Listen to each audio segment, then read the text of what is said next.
So there is a powerful and report in New York Magazine that's getting a ton of buzz that shows just how deeply generative AI has started to upend college life. Students across universities, elite public community colleges are now using ChatGPT and other AI tools to handle everything: note taking, studying, data analysis, and especially writing. As the report finds, it's not just a shortcut, it is the default. One Columbia student admitted AI wrote 80% of his coursework. Another launched a startup to help others cheat on coding interviews for jobs and got suspended from bunches from his school and blacklisted from a bunch of others. A freshman who opposes cheating, according to the report, still uses ChatGPT for essay outlines every time she writes.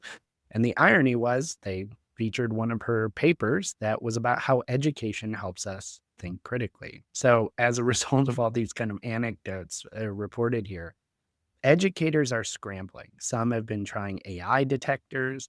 Others put like Trojan horse phrases that are in their assignments so the AI picks up on them and they know they were AI written. But according to New York Magazine, nothing seems to stick. Detection is, as we know, unreliable, and enforcement of any type of policies is sometimes discouraged. One teaching assistant was told to actually grade AI written work as if it was a real paper. So they kind of weave together all these different anecdotes. And unfortunately, they kind of paint this bigger picture among higher ed professionals of a growing sense of despair. Professors are quitting, writing is increasingly being viewed by some of them as obsolete, and a generation of students is gliding through college without ever fully engaging in the learning process. These consequences may not really hit until students graduate, but some of the educators interviewed think it may just be too late and they may be ill equipped and just uninspired and easily replaceable in the AI driven workforce. So, Paul, first up, whether, you agree with this story or not, I think everyone should go read it. We'll obviously link to it in the show notes. It paints a really dire picture. And it's not so much them complaining that students are using AI, but more the ways in which it's basically being used in the stories they relate to completely hack the education system faster than that system can adapt. So, as we're looking at this, we've talked about the importance of AI in schools. How big of a problem is this actually when you go beyond the headlines? Yeah, I think it's way bigger than most people realize. Most parents, I think most teachers and professors, like they're seeing it firsthand now. But I've spent time with deans and provosts, and I'm not sure that the totality is being comprehended right now. So I flagged this one for us beginning of the week. This was kind of blowing up, or over the weekend. I forget when it first came out. It was all over Twitter. And um, I read it on the plane ride home, and it's like a 30-minute read. Like, it's a really long article, and Yeah. I like you, Mike, I would highly recommend people go read this. Like, you really need to spend some time with this. So the way I wanna do this is, I tried to, like, summarize in, like, 3 points, and I just can't. So I'm just gonna read some excerpts, and then if there's anything, Mike, that you wanna react to here, like, jump in. But I think that the writing is so good, like, the storytelling was so good, Mm. that it would do it an injustice to not just, like, take the excerpt and react to it. So, I'm just gonna go through some here. So, this is straight from the article. Generative AI chatbots, ChatGPT, but also Google's Gemini, Anthropic's Claude, Microsoft's Copilot, and others take their notes during class, devise their study guides and practice tests, summarize novels and textbooks, and brainstorm, outline, and draft their essays. STEM students are using AI to automate their research and data analyses and to sail through dense coding and debugging assignments. Quote, college is just how well I can use ChatGPT at this point, a student in Utah recently captioned a video of herself copying and pasting a chapter from her genocide and mass atrocity textbook into ChatGPT. So that starts to give us a little context of the scope. This is the one that I was just I don't know what else to do. I was just laughing. So they were telling the story. So as a philosophy professor across the country at the University of Arkansas at Little Rock caught students in her ethics and technology class using AI to respond to the prompt, quote, Briefly introduce yourself and say what you're hoping to get out of this class. In an ethics class, they needed ChatGPT's help to introduce themselves and say what they wanted to get out of the class. That is representative of how dependent people are on these things, how it's such a shortcut that literally the easiest thing you should be able to do without thinking, you can't do. Another example, and this one I think sums it up really well. Quote, this is right from the article. It isn't as if cheating is new, but now, as one student put it, the ceiling has been blown off. Who could resist a tool that makes every assignment easier with seemingly no consequences? After spending the better part of the past 2 years grading AI-generated papers, Troy Jollimore, a poet, philosopher, and Cal State Chico ethics professor, has concerns. Quote, massive numbers of students are going to emerge from university with degrees and into the workforce who are essentially illiterate, he said, both in the literal sense and in the sense of being historically illiterate and having no knowledge of their own culture, much less anyone else's. That future may arrive sooner than expected when you consider what a short window college really is. Already, roughly half of all undergrads have never experienced college without easy access to generative AI. Think about that for a minute. If a student has been in college in 2023 or since, which is at least half of all college students, undergrads, they don't know a world where generative AI didn't exist. Mhm. And then he said, we're talking about an entire generation of learning, perhaps significantly undermined here. It's short circuiting the learning process and it's happening fast. Went on another excerpt. School administrators were stymied. There would be no way to enforce an all-out ChatGPT ban. So they're talking about, like, what do we do about this? So most adopted an ad hoc approach, leaving it up to professors to decide whether to allow students to use AI. Some universities welcomed it, partnering with developers, rolling out their own chatbots to help students register for classes or launching new classes, certificate programs, and majors focused on Gen AI. But regulation remained difficult. How much AI help was acceptable? Should students be able to have a dialogue with AI to get ideas, but not ask it to write actual sentences? Goes on to say these days, professors will often state their policy on their syllabi, allowing AI, for example, as long as students cite it as if it was any other source, or permitting it for conceptual help only, or requiring students to provide receipts of their dialogue with the chatbot. Students often interpret those instructions as guidelines rather than hard rules. Another one that's super illustrative and funny. So I, I just excerpt this. Okay, asked Wendy if I could read the paper she turned in. So he was talking to a student, and the student had used AI to do a paper, and so the writer says, "Can I see the paper that you turned in?"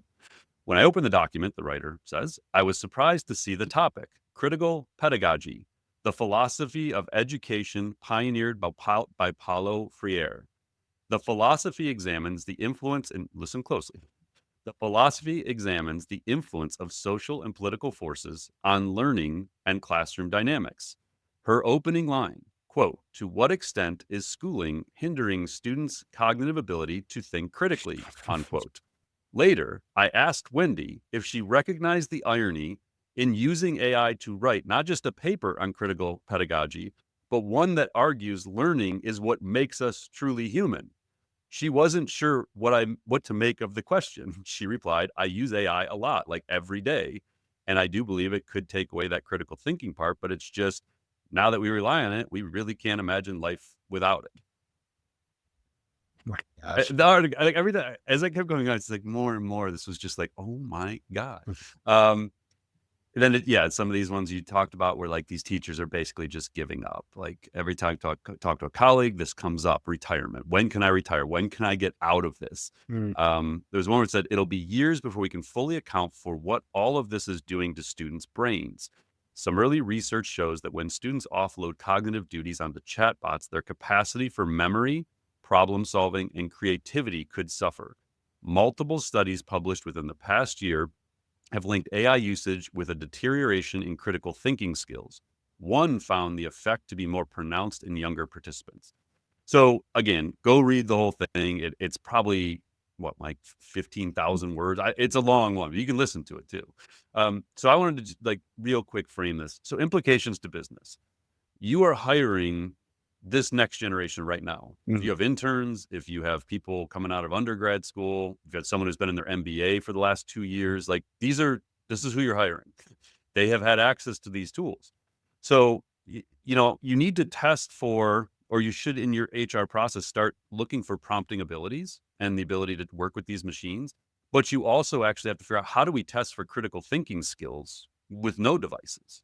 So if you're conducting interviews over a computer, there's a reasonable chance that these students are using AI while you're talking to them to answer you. Mm. There's technology out there you can get that listens to your questions and tells them what to say to you. Everything they write probably was with the support of ChatGPT. So how do you assess somebody's abilities when AI is just there all the time? They might not consider it cheating. It's just what they do. So in-person interviews become. I was having this conversation at the event I was just speaking at. Like, AI glasses have to be outlawed in interview processes. They can't be wearing Meta glasses because who knows what that thing's doing. So you have to now start thinking, like, what questions do we ask to show critical thinking and reasoning without AI? You have to get clear on your generative AI policies, including the fact that they're all going to go around whatever internal blockade you put up. So if you tell them they can't use ChatGPT, they're just going to do it on their phones on their personal account. Like, they don't know how to do it without it. And Right. I'm generalizing here. Not every kid is like this. You also have to be aware of what it means to your kids. So if you have teenagers, or in my case, like I have 12 and 13-year-olds, you have to understand that they have to be taught how to still think critically and be creative without always using it as a crutch. It needs to be there as an augmenting tool, not as a Right. replacement to these things. That's going to have to be intentional. This is going to be like social media to them, like where if you give them Instagram, like, you got to be really, really careful they don't get sucked in and stuck on that thing like 5 hours a day. And ChatGPT is gonna be the same way. You give them that tool, and it's like, man, everything's just easy. Got to think about education. Got to think about the impact on what's going on with higher education. Got to think about the impact on your kids' education. Um, man, I don't even know if I want to go down this path. Um, so I was at an event this week where a leading economist, who is a top advisor to the current administration, was talking about the value of a college degree. And I will just say um, he wasn't overly supportive of the value of higher education. I will say that he didn't necessarily see the value of, like, a sociology degree, for example, a journalism degree. Doesn't view that as additive to society in essence. And that was before AI. That was like when they look at how much it's costing to go to colleges. This is kind of the view of the administration of, like, they're going after Harvard right now for their $60 billion endowment fund because they want them to pay tax on that money, like this other thing. And so they start to question even the value of these institutions. So higher ed's like already having its challenges. And when you mix in the fact that this stuff's going on, it's just like, whoa. But to most people who are listening to this show, I know we have people in the education space who listen too, but like, this is your employee base. This is your workforce of the future. They're gonna come in having used all these tools, and you have to, like, understand that and prepare. And I haven't talked to many corporations that are prepared for this, that are training their HR team how to even test for this stuff. Right. My God, when I read some of these anecdotes too, I couldn't help but thinking, if you are hiring any of this generation that has gone through college like this, you have to have a real clear AI policy from second one that they walk in the door. Even if you solve for everything else, like, it wouldn't even occur, I think, to some of these people that there were ways you shouldn't be using AI. Totally. It has to be trained in day one. Like, it's got to be one of the first things. And then we've talked about before, you're going to get to the point where these students are going to ask what your generative AI policy is. Like, will I Right. have access to ChatGPT? Is like, no, you're going to have access to, like, a version of Copilot. And it's like, I really like my ChatGPT. Like, that's, and so again, like, I don't know. Like, again, I've seen no research on this yet. Like, Mhm. this incoming generation of the workforce and how companies are going to deal with this. So again, like I always tell people, part of our role here is to, like, set the stage and provide this, like, general knowledge base so that people can take it and go figure things out in their field. So if, like, what is the role of this in higher education? If that's your thing, like if you're an educator or if you're an administrator at a higher education institution, or like, go. Like, we need people to, like, go think about these things. We often on the show just pose questions because we don't have the answers, but my hope is that people get inspired to, like, go solve for this, and if you do, like, let us know. Like, I love to hear from our listeners, and our viewers, like, when you're working on cool things, like, shoot me a note on LinkedIn. I try my best to, like, look at all that stuff, so I'd love to hear what people are doing in this space. Yeah, and as a silver lining to this, there's never been a more exciting time if you do have a interest in this to go solve it because nothing is solved. And you're Yeah, the person that has to do it because OpenAI is not going to go solve this. right, and if you want job security, be the one that's figuring all this out. Yeah.